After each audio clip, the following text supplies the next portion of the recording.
qu'ai-je fait? Sur le prélude numéro 1 en Do majeur de Chopin, je dessine l'architecture que je vois sur la partition et j'obtiens deux S, le S de Sand, de Solange, deux S,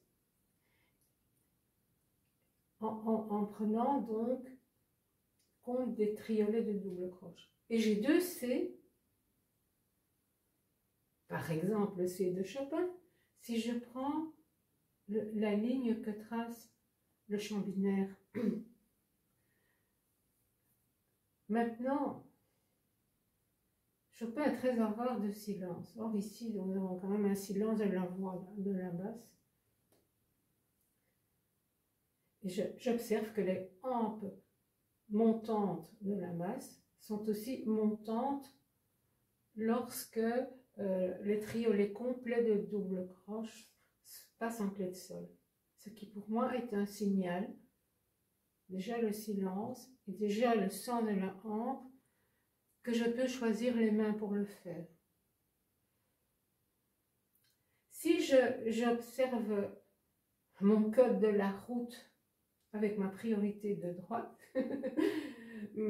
et que je vais faire sagement ma main gauche lorsqu'elle est en clé de fa et ma main droite lorsqu'elle est en clé de sol, je vais obtenir des accords à la main droite.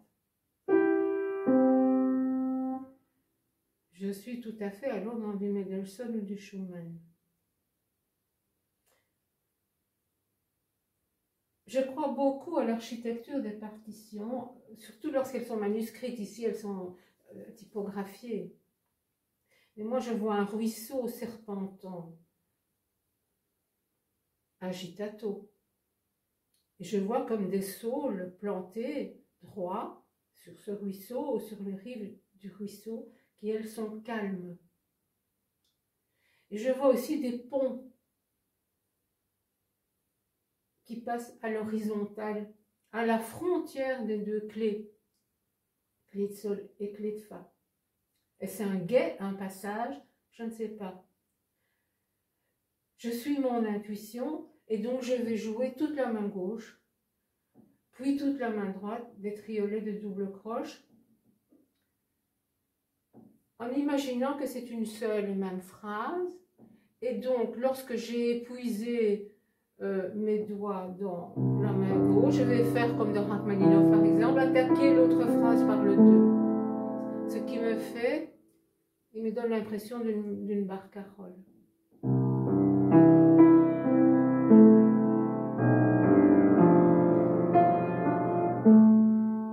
Voilà.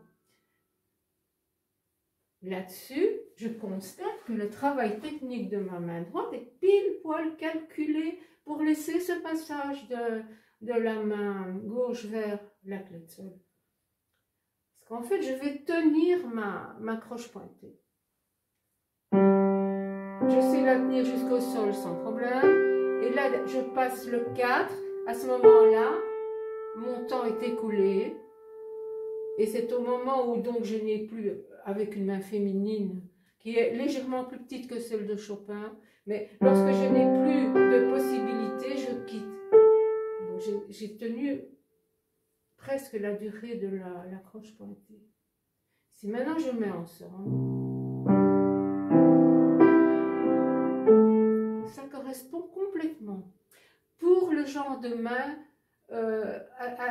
assez féminine ou pas trop patte d'ours, comme on va dire, d'un homme très viril avec une large carrure. Je comprends qu'avec ces grandes mains-là, c'est plus facile. Mais là, on va tomber dans quelque chose qui est trop appuyé. Or, ici, ce sont des coïncidences que l'on crée. Donc, entre quelque chose qui est agité et quelque chose qui est immuable, il y a une rencontre, il y a une concordance, mais il n'y a pas accord. Il y a donc des regards, en fait, entre deux éléments complémentaires, et ça crée des chants avec T, hein, pas des chants où courent les ruisseaux, mais ça crée un chant et pas alors un accompagnement.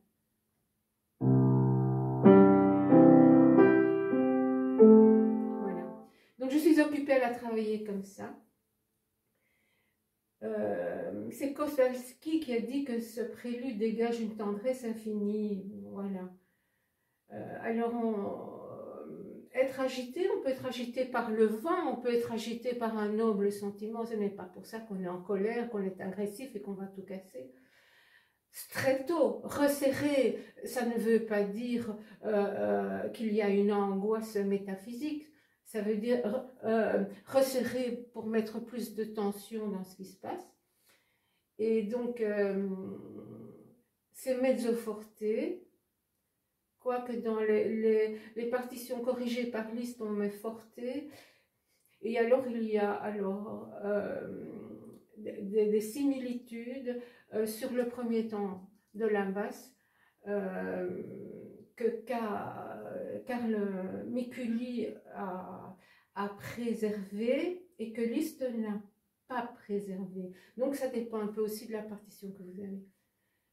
Quoi qu'il en soit, j'aime bien ce que j'ai deviné de cette partition, c'est que tous les triolets complets de double croche seront beaucoup plus serpentants, beaucoup plus beaux, beaucoup plus berçants, comme un mouvement d'eau, sur l'immuabilité de la verticalité ou du pont. Et ce pont, on le fait en fait dans le doigté. Hein. Vous voyez, on a une main très... qu'on ne va pas voir ça si les deux mains font des accords.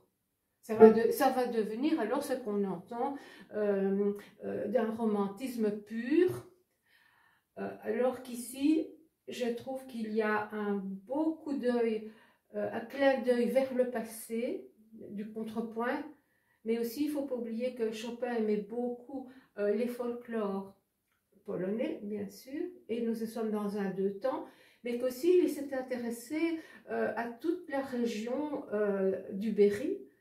Avant ça, avec Franchomme, il est allé à Tours. Et donc toute cette région-là qui était monarchiste, qui a vécu la guerre de 100 ans, se référait au niveau musicien à l'école franco-flamande. Donc, par exemple, Joachim Després ou alors Johannes von Ockeghem. Franchomme, qui vient de Lille, devait être fort sensible à ça aussi. Et donc, ce n'est pas un hasard, mais dans cette partition, la ligne de triolet de double croche, elle représente la ligne du registre du violoncelle. Donc voilà. Et si on écoute des chants d'Ockeghem, ce que j'ai fait, on se rend compte qu'il y a, par exemple, 4 chanteurs, dont un fera un mélisme. Vous savez, un mélisme, c'est un décor pendant que d'autres marquent plus d'autres notes. Et donc, ça pourrait aussi être un petit clin d'œil de Chopin, non pas qu'à Jean-Sébastien Bach, puisque ces préludes ont été inspirés par Jean-Sébastien Bach, mais encore pour la période de la Renaissance, donc avant la période baroque, avant l'harmonie, justement. Donc voilà tous les arguments que je vous propose pour que vous preniez ma piste, que vous essayez cette piste. Pas d'harmonie, mais des coïncidences. Ici, si on se réfère à la période de la Renaissance. Voilà, mais je vous remercie infiniment.